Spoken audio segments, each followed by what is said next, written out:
Hello বন্ধুরা, welcome back to my channel. আমি গার্গী, তোমরা দেখছো গার্গীস মেকওভার। আজকে আমি একটা সরস্বতী পুজোর মেকআপ টিউটোরিয়াল নিয়ে এসেছি তোমাদের সামনে। তো সামনেই সরস্বতী পুজো, বেশি দেরি নেই। তো মেকআপ স্টার্ট করার আগে সবার আগে আমি ফেস ওয়াশ দিয়ে আমার ফেসটাকে ক্লিন করে নিয়েছিলাম।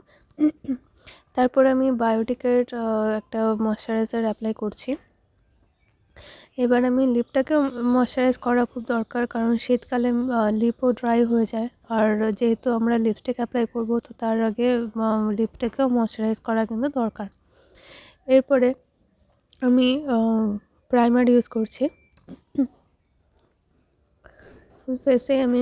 ফুল ফেসটাই প্রাইম করে নিচ্ছি আমি।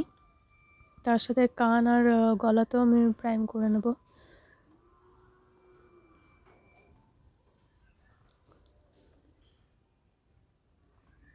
এবার আমি আইব্রোটা ড্র করছি। আইব্রোটা শুধু আমার যেটুকু গ্যাপ আছে শুধু সেটাই ফিল করব, আর তাছাড়া আমি করব না, যেহেতু সরস্বতী পুজোর মেকআপ দিনের বেলার মেকআপ। তো সেজন্য আমি হালকাই একদম আইব্রোটা করব।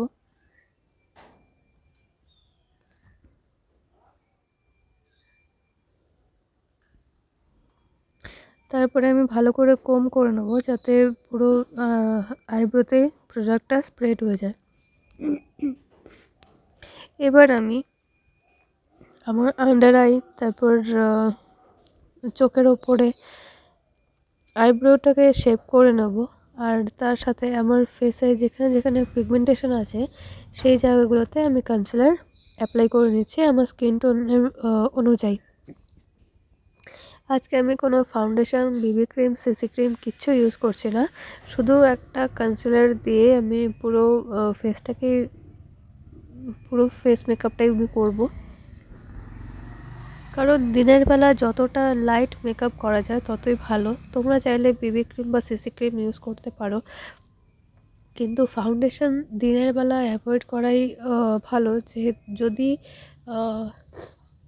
মানে বাড়িতে কোনো অকেশন থাকে তাহলে করতে পারো, বাট দিনের বেলা একদম লাইট মেকআপ করার জন্যই করার খুব ভালো। ফাউন্ডেশনটা একটু হেভি হয়ে যায়। তো পুরো ফেসটা আমি এটা শুধু একটা কনসিলার দিয়েই মেকআপ করে নিলাম।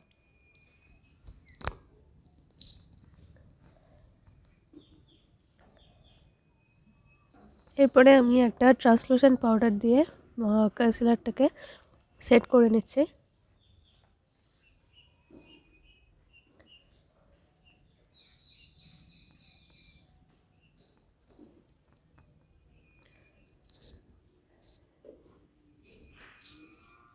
আজকে আমি শুধু একটা কালারই ইউজ করছি আমার আই মেকআপের জন্য, সেটা ব্রাউন কালার। তো আর কোনো কালার আমি আজকে ইউজ করব না।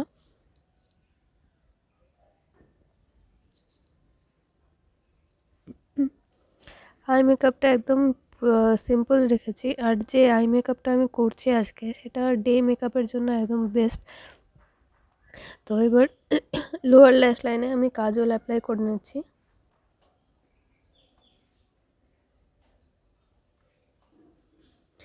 এবার কাজলটাকে আমি একটা ব্রাউন শেড দিয়ে, যেটা আমি চোখের ওপরে অ্যাপ্লাই করেছিলাম, সেটা দিয়ে আমি স্মাজ করে নিচ্ছি। এবার একটা আইল্যাশ কার্লার দিয়ে তোমরা ল্যাশটাকে কার্ল করে নেবে। যদি কার্লার ছাড়া ডাইরেক্ট মাস্কারা অ্যাপ্লাই করো তাহলে কি হয়, আইল্যাশটা একদম সোজা থাকে।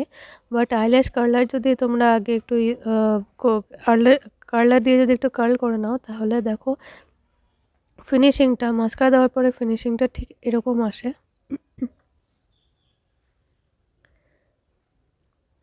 আর এই মাস্কারাটা কিন্তু ভীষণ ভালো, বাজেট ফ্রেন্ডলিও আছে, তার সাথে পুরো ভলিউমানাইজ করে দেয় তোমার আইল্যাশটাকে।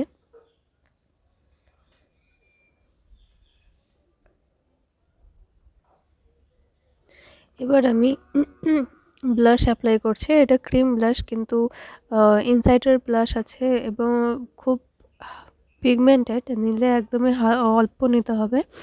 আর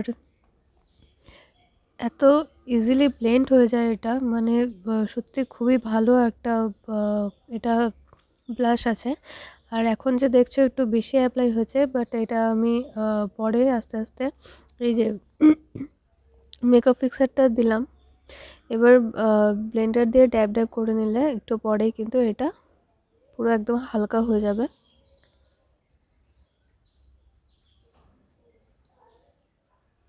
আর যদি তোমরা ব্লেন্ডার দিয়ে মেকআপ ফিক্সার অ্যাপ্লাই করার পর ব্লেন্ডার দিয়ে যদি ড্যাব ড্যাব করে নাও ফেসে, তাহলে মেকআপটাও কিন্তু স্টে থাকে অনেকক্ষণ।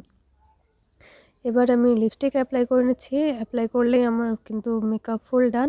আর সেম লিপস্টিকটাই আমি টিপ হিসেবেও পরে নিচ্ছি। তো এটা হচ্ছে আমার ফাইনাল লুক। এই লুকটা তোমাদের কেমন লাগলো অবশ্যই আমাকে জানিও। ভালো লাগলে লাইক করো, কমেন্ট করো, শেয়ার করো, আর চ্যানেলটাকে অবশ্যই সাবস্ক্রাইব করে দিও।